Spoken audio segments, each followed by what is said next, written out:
This Council's primary responsibility, the very reason for its creation, is the preservation of peace and security. As we meet, this Council's primary responsibility, the very reason for its creation,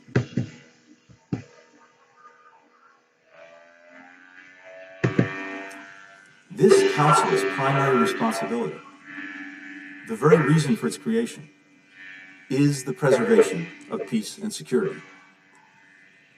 As we meet today, the most immediate threat to peace and security is Russia's looming aggression against Ukraine. The stakes go far beyond Ukraine. This is a moment of peril for the lives and safety of millions of people. Over the past months, without provocation or justification, Russia has amassed more than 150,000 troops around Ukraine's borders, in Russia, Belarus, occupied Crimea. Russia says it's drawing down those forces. We do not see that happening on the ground. Our information indicates clearly that these forces, including ground troops, aircraft, ships, are preparing to launch an attack against Ukraine in the coming days. We don't know precisely how things will play out, but here's what the world can expect to see unfold.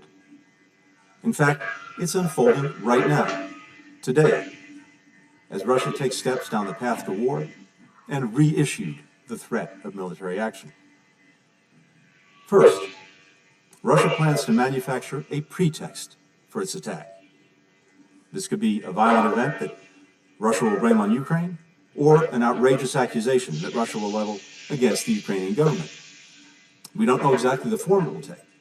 It could be a fabricated so-called terrorist bombing inside Russia, the invented discovery of a mass grave, a staged drone strike against civilians, or a fake, even a real, attack using chemical weapons.